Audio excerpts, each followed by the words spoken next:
Hello, Eileen. How you doing today? I'm really great. Thank you very much. You're always amazing when you're not traveling across America in your van, and you have the most interesting life I know. And you're an author, you're a family counselor. We just reached bestseller status today on a book that I'm collaborative author of called Women Connected to Women Volume 2. I just got the word today. So I'm a Amazing, four-time best-selling author on Amazon. amazing, and you totally deserve it. And you do so much, and it's hard to even explain it in words, and that's what we're gonna have you do today a little bit. But you've been and I like to give you credit for being the person who really kind of coined the term emotional intelligence. I don't know if you want to take that. That's too much, but No, I don't want to take that one. okay. But you're one of, like, this word is very popular now. You hear about the emotional intelligence, but you've been working on that for 5 decades. Um, yeah, since I was 28 years old, 28. Okay, And what is that? 52 years. beautiful, beautiful. So you call your method emotional mastery. Yes. So please share, what is emotional mastery and why is it important? Okay. So emotional intelligence is a term that was coined and written about by Daniel Goleman. So that's Hmm. his prerogative. We use it, but I, as a professional, I don't want to take that from him, which is why I reject it in Right. this place. Emotional management is a term that people use a lot, and I like to use emotional mastery. And there's a difference between management and mastery that I explain by talking about training horses. If you go to train a horse, you can teach a horse to do various things and to cooperate with a rider. But if you only train the horse just does what the rider says. And if you have a number of riders get on that horse, the horse can easily get confused and you have to retrain them. But if you work on mastery, if you train the horse to cooperate with the riders, to tune in with the energy of what's going on, that horse can be ridden by numerous riders and not lose that training. And that happens with emotions also. If we just say, well, you manage this. So what happens is you manage this, and then next time you have to manage it again, and next time you have to manage it again. Whereas with emotional mastery, you master it, you know what this emotion is attempting to do for you, you work with it, you resolve the issue that it comes up with, and you've got that in your basket from then on. You don't have to keep going over and over it. Okay, and how does that, so you're talking about like looking at the root cause, the mechanics of emotion, as opposed to, I guess, behavioral therapy where people are not looking at the root, they're trying to change the behavior. Yeah, well, remember, Jason, I've been a therapist now for 52 years. And I started in on this as a very angry person myself and couldn't find any answers wherever I looked. Those were pre-internet days, and I looked in university libraries for help, even with reference librarians, and we couldn't find anything specifically about emotions because people didn't study emotions separately from mental health diagnoses, right? So I'm a therapist and I'm a person with a problem. And what I want is results. I don't care about the philosophy. I don't care about much of anything. I want something that works. And some philosophy has come along with it, and understanding has come along with it. But my primary objective has been to have something that works. And since I've been using this with myself and helping other people with this for over 50 years, I am happy to say that it works. I think I've told you in the past during COVID, people that I hadn't worked with for 40, 45 years said, "Oh, I need a checkup." And when I did meet with them on Zoom, I found out that the work we had done on emotions was still in force 40 or 45 years later, that it was such a profound change that it never changed back to be dysfunctional. That's amazing. That's amazing. Again, getting to the root causes and working with nature as opposed to trying to impose something on top of it. And that is how I spot a master. And you solved your own problem and you got the results. So speaking of results, can you share some great results you've gotten for yourself or some other people? Like what happens when you master these emotions? Well, one person that I wrote about in my book, Emotions in Motion, was a peace officer who told me, who came to therapy for things not related to anger at all. It was a relationship issue. And then proceeded to tell me in about 5 weeks I won't be coming to therapy because I've been diagnosed with gallstones and I'm going to have them removed. And I was at the time, this was back in the 80s, I was at the time fascinated with what parts of the body are associated with different things. And I started thinking, well, what do people say about gall? They say, that takes a lot of gall. You've got a lot of gall, and so I associated it with anger. And I asked him, will you work with me for these 5 weeks that we have on anger, even though he wasn't aware of having anger at all? And so we worked with it, and then so we did various things. We had him just say aloud, "I'm angry, I'm angry, I'm angry," which helps you to face fact, to release any anger that you may have, even if you don't know you have it. We went through how his parents and his family dealt with anger. We went through just everything we could find about anger.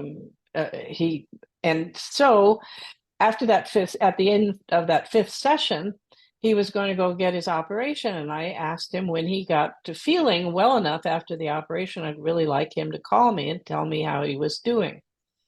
Well, his operation was on like a Wednesday afternoon at 2 o'clock. And by 2:30, he's on the phone with me. And I said, "Wow, what happened?" And he said, "We didn't have the operation because the gallstones were dissolved. They were gone." Right? Now, my husband, the neurosurgeon, my deceased husband, he would have said, that's anecdotal. You can't really rely on that. And so I will accede that it could be anecdotal. And yet we did work for 5 weeks and it did release. And I have another story in that book on depression, which is a form of anger, and how we were able to relieve that. And for myself, the big change is that once I understood how anger worked, I realized that all emotions work essentially the same way. And you can't get rid of emotions, but you can take them from this big down to this big. And so they still come up in me, but my experience is that I hardly notice that anger is there or fear is there, or I don't do worry anymore. I'm not stressed. I don't take offense at people saying various things. I just go, well, that's interesting. It's like my life is, and I have a lot more room for love and taking energy in, taking love and appreciation and support in, whereas before I was very protected. My self-esteem is higher. My level of success is better. It's amazing what happens once you get energy, the energy of emotions going in the direction that's right for you. Perfect. That's amazing. And that's exactly what I wanted to ask you is, so you talk about where energy beings and emotions are energy in motion. And I want you to share about how this all works, because you mentioned energy going in and love coming in and energy going out. But before you do that, I want to share my experience. Like, you've helped me in so many ways, but specifically, like the things you say when you teach these little things. For example, like you say that loneliness is not about being alone. It's about you're giving more energy than you're taking in. So when you say these things, they go in your mind, and if you reflect on them, they show up, and then the emotions are tangible. We know when we're feeling these emotions, especially if we learn to be aware. So then you remember what Ilene said, and you're like, oh, and then so that's been my experience. I've been thinking about that whenever I get this lonely feeling. For example, today, I was feeling that, and I instantly thought of you, and I say, am I giving more energy than I'm receiving? And the answer is yes. That's exactly what's going on. And just realizing that, I actually started feeling much better, because I just realized, oh, all I have to do is be a little bit more mindful, because that is my nature. My nature is I want to love everybody. So every person I see, it's an opportunity to give more love, love, love. But then I do find myself depleted and upset, and then my dark side can come out. So that's just again. So I love how you're seeing it. Like, we give it these words: anger, loneliness, but it's just movement of energy. That's all it is. And Yes. and when we Yes. understand that the emotions are messengers, like, this is so profound and yet so simple. And yet we've had these emotions from the beginning of humanity, and probably animals have the exact same emotional patterns, except for like the synthetic ones, as you talk about, perhaps. But it's amazing that we don't even have this awareness. We don't even know what they are. Like you said, 50 years ago, there wasn't even a book on this. And I still don't think, besides your work, anybody is truly capturing what this is. Like, everything you're feeling and emotion, you always have emotions every second of the day, and it's really messengers. And I've said to you, like, in the Bible, the word for angel is messenger. So that's a really interesting idea, right? These are powerful forces. So can you explain a little bit about loneliness and what's going on with giving the energy away, and what someone like me can do? Because you don't want to run to the other extreme and be like, well, I'm not going to care about anybody but myself. I'm just going to keep all my energy. Because you hear a lot of people saying that these days, like, oh, it's me time. Like, and I don't like that either, because I love giving my energy. It's just that it's about striking that balance between giving and receiving. Yes. So, so let's start back at the beginning, where you were talking. Yes, we've had emotions from time immemorial. When I was writing my book, I thought that Nielsen, who long ago took pictures of babies forming in the womb, had some pictures of babies being angry and having emotions while they were in the womb, but I wasn't able to find it.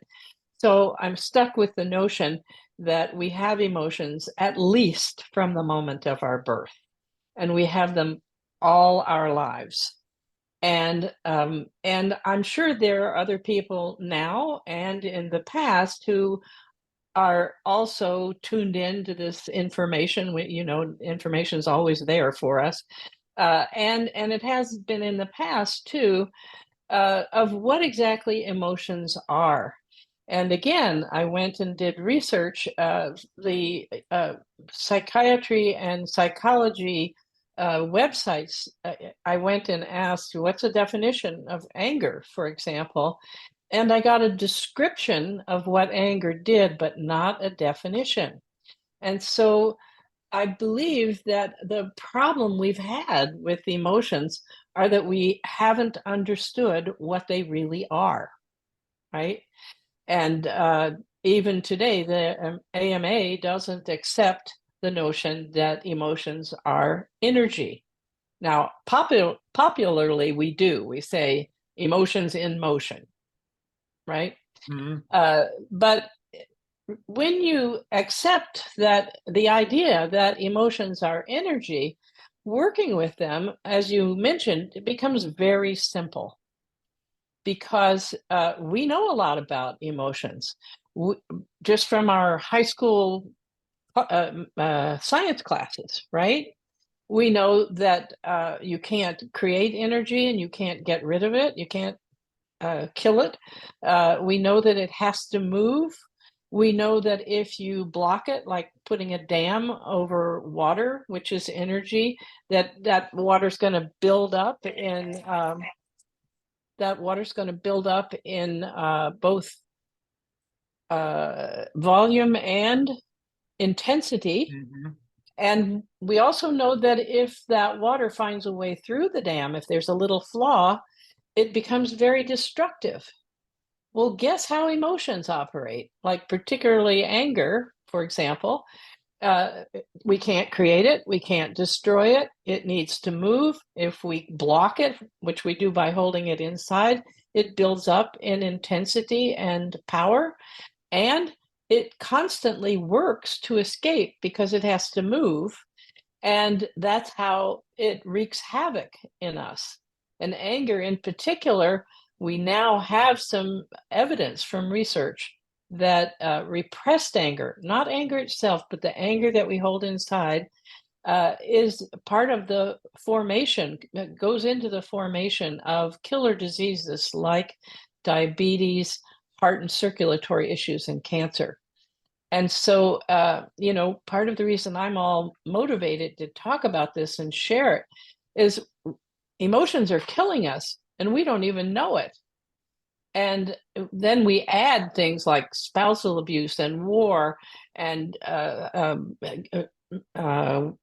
school shootings. We just had one recently in Maine here. Um, all the violence in the world is connected to repressed anger, and it's connected to physical illnesses. It also destroys self-esteem, it blocks our success. I mean, and we don't know anything about it, and we don't know how to work with it.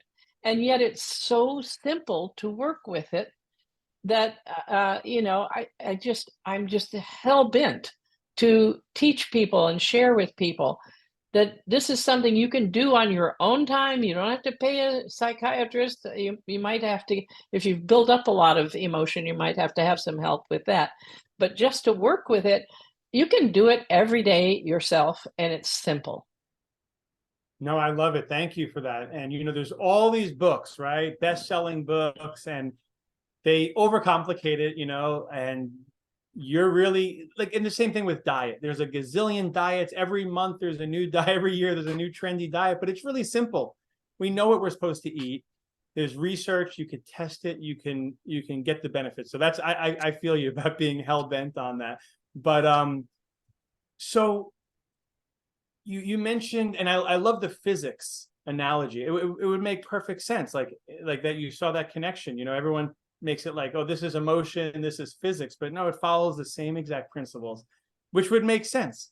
That's kind of as above, so below. We find these, nature is it works in the same ways in different levels.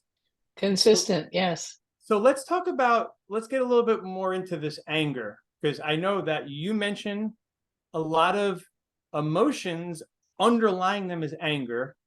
And I also understand that anger is the most powerful emotion, and you don't want to dam it up, like you said, because then we get diseases. That's absolutely true. And absolutely, you're right that the lack of emotion is not just destroying our health. And I hope that people would catch on to what you're doing, because everyone's into healthy organic food, but I've seen people eat the healthiest, cleanest food and still get cancer. And I know it has to do with this emotional work. And I've seen people smoke cigarettes and eat unhealthy and live to 100 because they're full of love, and they're not holding on to anger. So for most of us, though, we feel anger and we don't want to express it. Like we don't want to like lash out, but we also don't want to suppress it. So how do we work with this energy, this powerful energy, properly without? Okay. Yeah.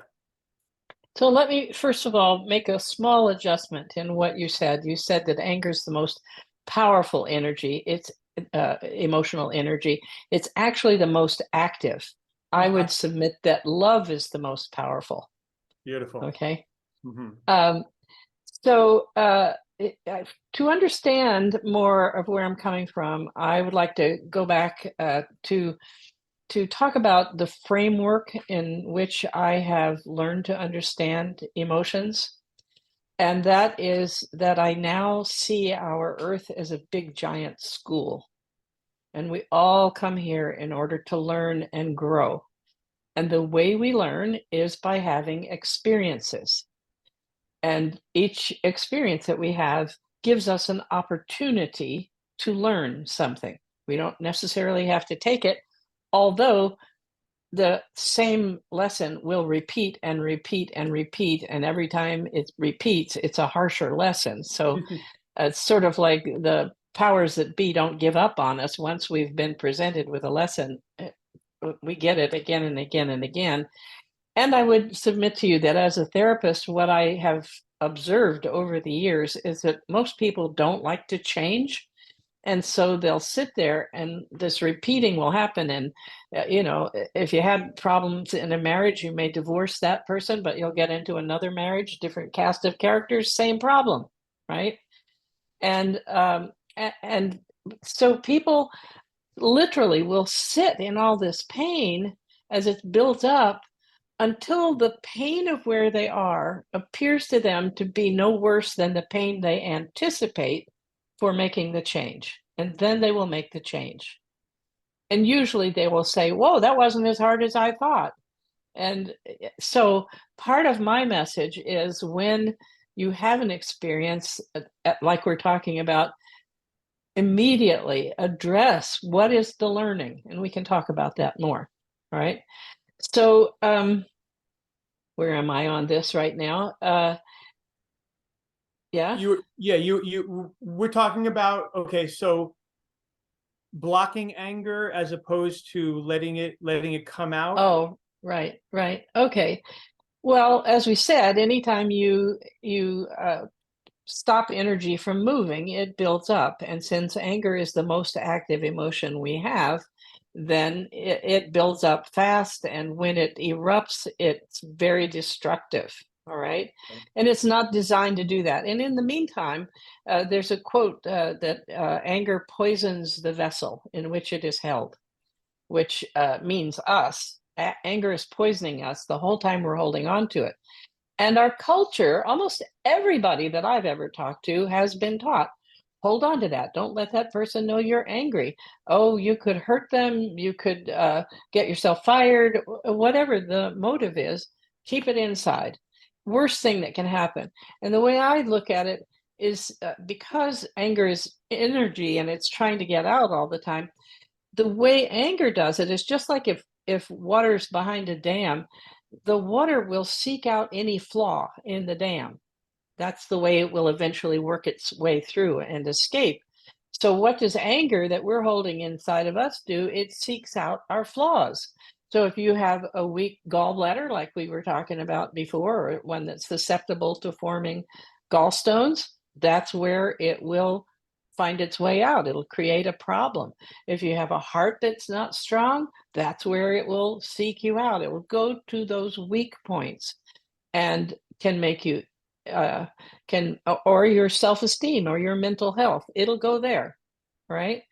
And it's a simple thing. It's just trying to find a way out. So how do you let it out?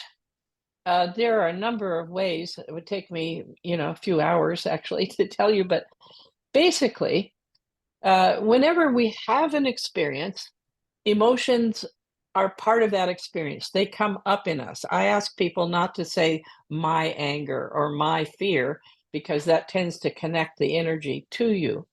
So these emotions like anger will come up with your experience. And as you said, the anger is a messenger. Every emotion, every set of emotions, every type of emotions has a different message, like the one you were talking about with loneliness, that you have more energy going out than coming in. So if anger arises, then you look at the message of anger and your experience together, because the message of anger is attempting to tell you what you need to change in order that you don't have that emotion staying inside of you anymore, right? And so you listen to that. So it goes like this: you have an experience, you notice there's an emotion, you allow yourself to have it, you feel it wherever it is in your body. You don't judge it. It's not anger is not a negative emotion. The only time it goes negative is when we pile it up, right? It's no more negative than water or wind, which are forms of energy, right? Mm. And so we don't judge it. We just say, okay, I'm feeling angry. And then we look at, and I don't, we can go into this more at other times, but you look at what could in you could be the reason that that event has occurred. What is it that you need to learn? What are you believing? What are you expecting? And once you identify that and you change it, you take action on it, then just like you said with the loneliness, the anger dissipates. You don't even have to work at it. Right. That's brilliant. Again, and I always compare you to the Buddha in your approach of the awareness of you're right. So you bring yourself, in other words, the dam that's building up is this message that you're not willing to look at. It's not that you need to lash out with anger. You just need to recognize the emotion and what it's trying to tell you. And it could be telling you, say something to this person, but not in an angry way, or it could say run away, but it's trying to, but before you take an action, I think what most people do is they don't do that step of having the emotion and then not judging it and then being aware of it and then learning about the message, which I want to talk to you next about. But when you skip those important steps, you're going to subconsciously, it's going to come out either in a sickness in your body, like you said, which is super profound. Also, how the dam finds the weakest place. That's so brilliant. And because there's people who have these diseases, like I talk to them all the time. I talk to sick people all the time, and they do everything they can physically, and they can't. Nothing gets rid of it. And I'm sure what you're talking about is the culprit. But then you're right, because that's what happened to me today. Is it wasn't something I had to do. It was just the simple acknowledgement that I am giving too much energy, because I do love to give energy, but you have to be judicious with it. And once I recognized that, it was just like aha moment after aha moment. It's like, oh, I'm going to do this differently. I'm going to do this differently. So I got the message, you can say. Right. So, and will you it was very simple to do, and the change happened almost without you knowing how it was going on. All you had to do, didn't the Buddha say to be curious when you're asking what's going on? Why, what do I need to learn here? That's you being curious. Also, is another way that fits. And the lashing out, I want to just make a comment about lashing out. We lash out at others because we think they're the cause of the anger that we feel. And they're not. It's what we have inside of us. And they may be the agent of stimulating us to get in contact with what we have inside of us. But no other person is the cause of me getting angry. You just gave me another breakthrough. You're absolutely right, because we don't like that feeling of anger. I guess some people do, right? But we don't like these emotions. And the emotion is just like a child, like, pay attention to me. But we're like, I don't want to feel this. And then we feel like by lashing out, we're going to alleviate, because they're the culprit. So you're totally right. Like, we're shooting the messenger. And if we can get them to change, then we won't be so angry. And it doesn't work. Doesn't work. It doesn't work. We need That's a whole not the new issue. we need a what we're all missing, especially until we master our emotions. What we're operating, our operating system is skipping those steps, basically, because when you write code for like a program, right, like you have to put the code in, but if you skip these steps of have the anger, don't judge it, and just hear the message, like receive the message, it's your friend. It's like the anger is not the other person. So I just got that breakthrough.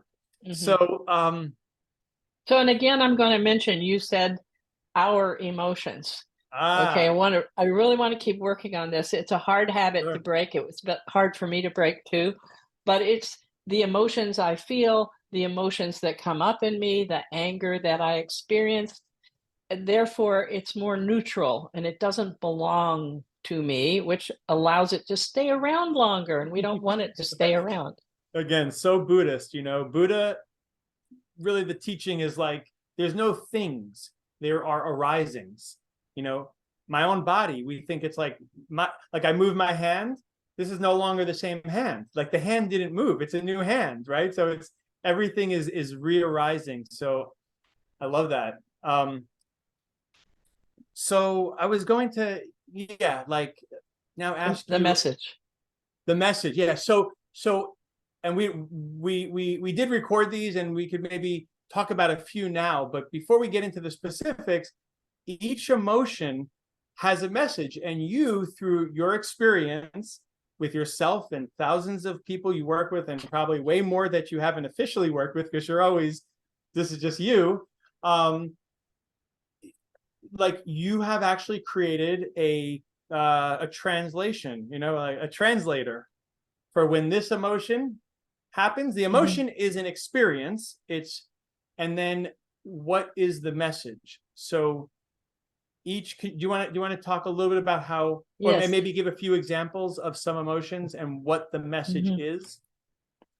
Well, first I want to give a shout out to other people that from whom I learned a lot of this. I am not the creator of all of it.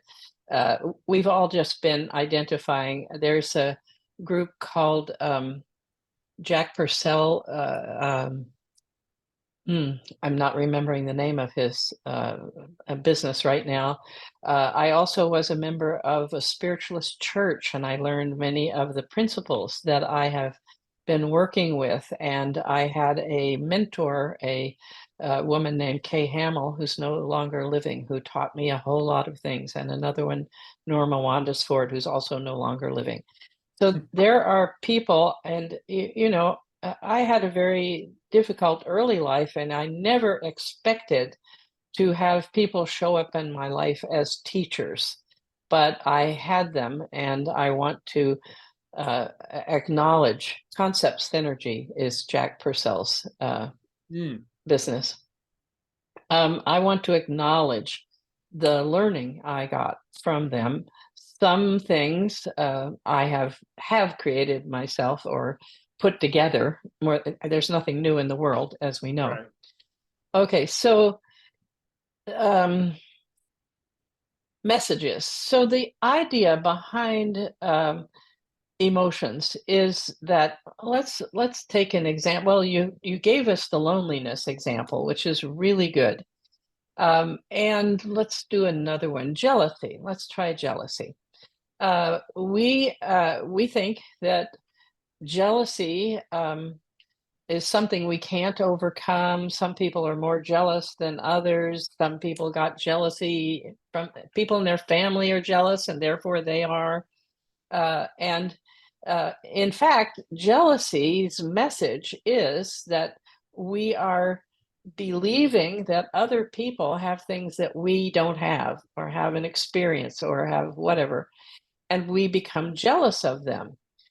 And what the message of jealousy has to do with, where does energy go when we are focusing on what somebody else has? It goes to them. Our energy goes to them. So we actually give them energy, and they tend to get more and we tend to get less, right? So what is the message of jealousy? it is that we need to get creative and create for ourselves what it is that we think we can't have or we're not having, right? Now, that may be harder if I want a particular kind of partner or something, that may be harder, but we can start small. You don't have to start big. And so the idea is that whenever you feel jealous, you say, what is it that I think somebody else has that I can't have? And you might want to look at why you think you can't have it, or you might want to look at what would it take for me to have it. Another instance in my book, Emotions in Motions, I used to run a women's group, and one of the members came in one night, and one November night, and her husband was going on a business trip to New York, paid for by his business. And she expressed that she felt jealous that he was getting to go there, and she wanted to go to New York too. And so we worked on this jealousy and got her to give herself permission to go to New York if she wanted to. And as soon as she went into giving herself permission, she realized she did not want to go to New York. Why not? Because it was November and it was cold. She didn't want to go then. And the next week, she didn't come to the group because she took herself to Hawaii instead. Right? And so, what's the point of being jealous if she had her own experience? That, you know, we do realize that she had the money to be able to do that. We don't always have that, but we can create some part of it. You know, we can transform our little one-room apartment into an Hawaiian bar and drink Mai Tais, you know, something we can give to ourselves to have the experience.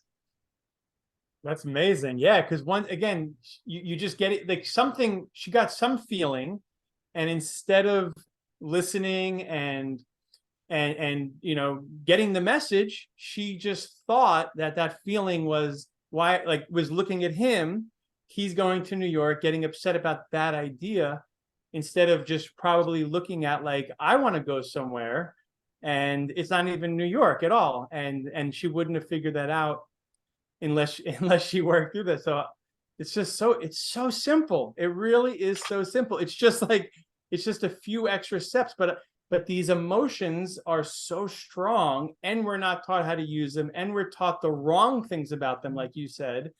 So yeah, it's really just learning this language. And so you mentioned jealousy is energy going out, and you also mentioned loneliness is energy going out. So is it the direction is the same, but is there a difference between that, like jealousy and, I know this is a technical question, but is there a difference between jealousy and loneliness? Well, of course, there's a difference between them because they have different messages. But you know, energy can only if energy comes through us, it can only go in or out. You Sure. know, when you're blowing up with anger, it's going out. When you're holding on to anger, it's coming in. You know, and staying in. So the difference of jealousy and loneliness is with jealousy, your energy is going out jealously. You're thinking that person has something I don't have it. You're thinking limitation, and you're not able to bring back in. Look, there are no limits. I can do something about this, right?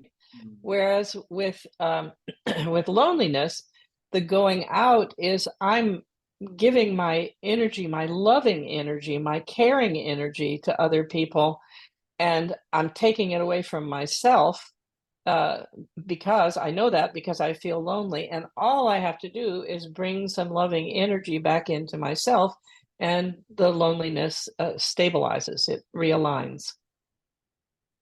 Brilliant. I got it. It's a different type of energy, and it's just the direction, but there's different types of energy. I love that. I really love that. So, well, thanks so much, Ilene. I mean, is there anything else you want to leave us with? Because we're going to do this again, and I would love for people to capture you doing a live coaching session with someone on this, because that's when you just and you do it in such a loving way, but like you just like, have you thought about this?